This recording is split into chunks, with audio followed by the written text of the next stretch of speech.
Hey guys, Chris here, and I'm a Ukrainian Canadian. Today is July 11th, 2022, and let's get to the news happening in Ukraine. I haven't made videos in the last couple of days. Apologies for that. I took a little break from making videos, but I am back today. So the first news I wanted to discuss today was the fact that Russia is suffering massive wild shell hunger as Ukraine hits arms depots with long-range Western wet rockets.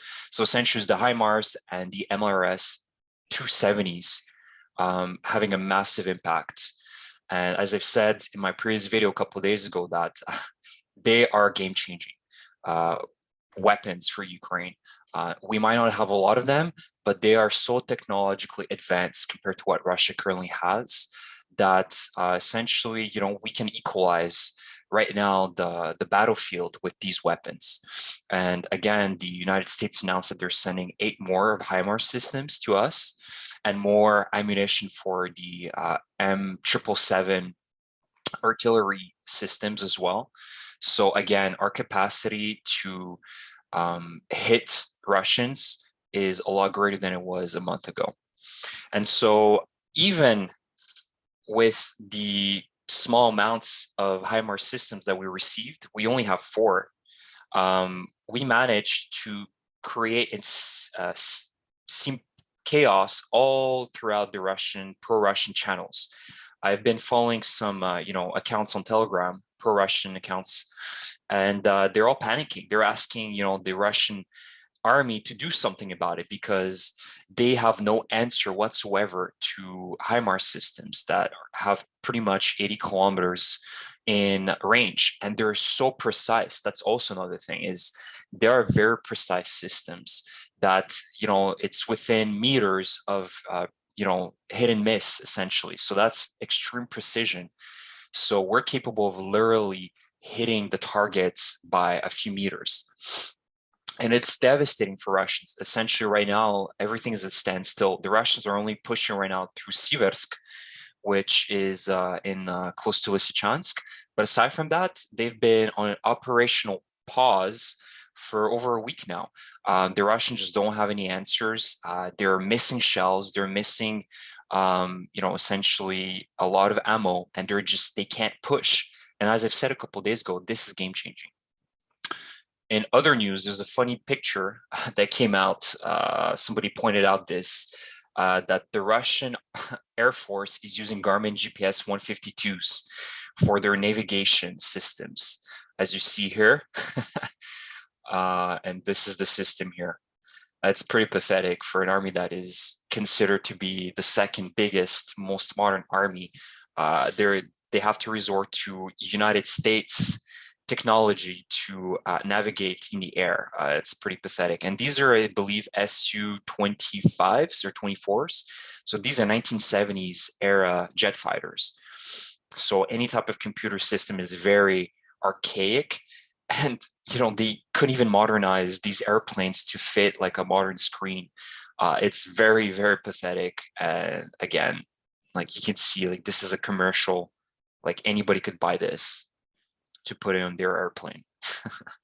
So again, it just shows that the Russian army overall, I don't think it's a paper tiger, but it's an illusion that the world got from them, that they're so powerful and mighty. In reality, they depend a lot on Western technology to modernize their army, to have a modern army.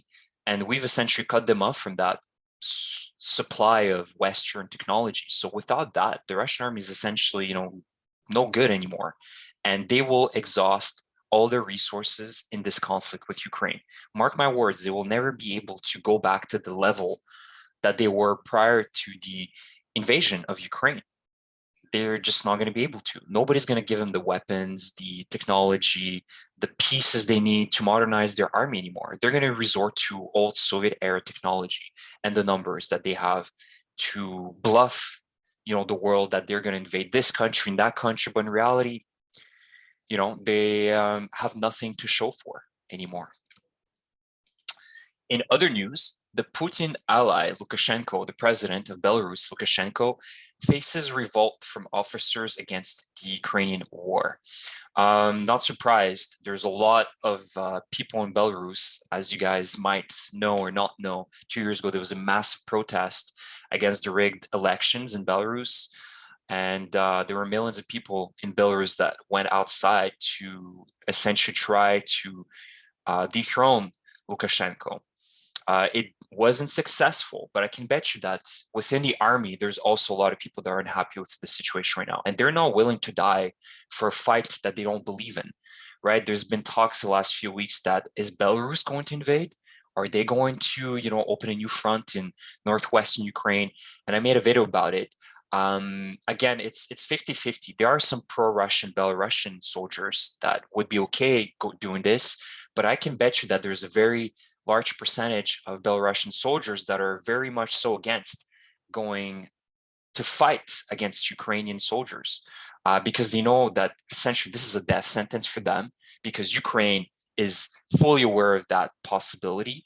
And second of all, that would mean that some of these soldiers might have to be killing some of their relatives that live in these areas of Ukraine, right? Don't forget that Belarus and Ukraine have a lot of ties and a lot of family ties between one another. So this is essentially, a cause for revolt within the army, and Lukashenko knows this.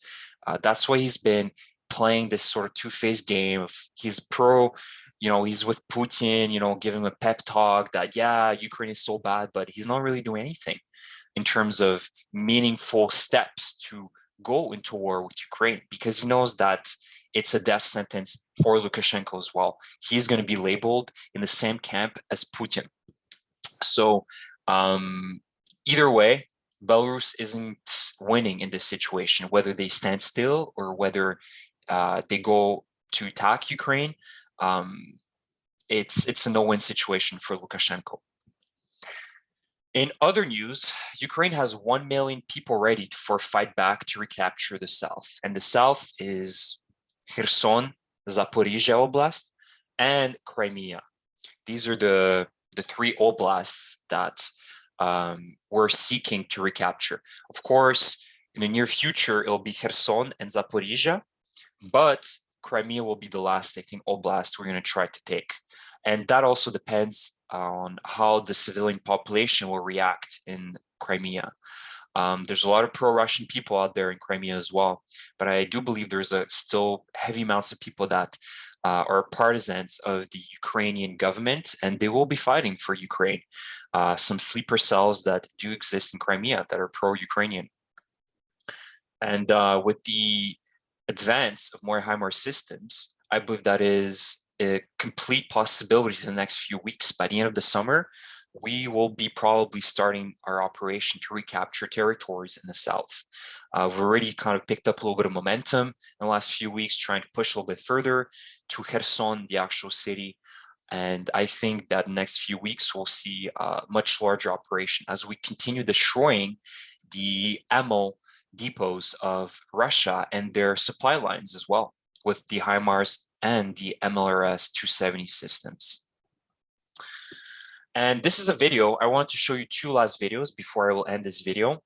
So this is basically the soldiers of the 93rd Independent Kholodny Yar Mechanized Brigade destroyed an enemy equipment. And I believe this is in the direction of the Donetsk-Luhansk region. And I'm going to stop sharing my screen, and I'm going to show you this video. And I'm going to give you some commentary as well. And what's funny is you have this flipped tank. I don't even know how they managed to do that. Only in Russia you have something like that happening. I don't know, probably just decided to drive off a little cliff and then they just flipped, but it's pretty much disastrous. Again, they probably tried to cross. They did cross to the river, and they lost 3 or 5 different tanks. So you have one here, one there, another one here that looked like a BMP-1, and the flip tank over there. So again, this was a disastrous crossing by the Russians. And the last piece of news that is unfortunately very sad, I believe a day ago, the Russians, because they have no answer and they cannot push further in Ukraine territory, they're resorting to just literally shelling civilian blocks. And this is in Shasiv Yar, which I believe is in Donetsk, in the Donetsk Oblast. So they literally shelled a residential building, and it is confirmed that there is about, I believe, 24 or 25 people dead. So these are people that were sleeping at night, and they shelled the block with Iskander, or I believe Tochka U missiles, which Russia actually denies in having. But there was a video of a convoy recently in Luhansk with dozens of these systems just driving through the Luhansk territory.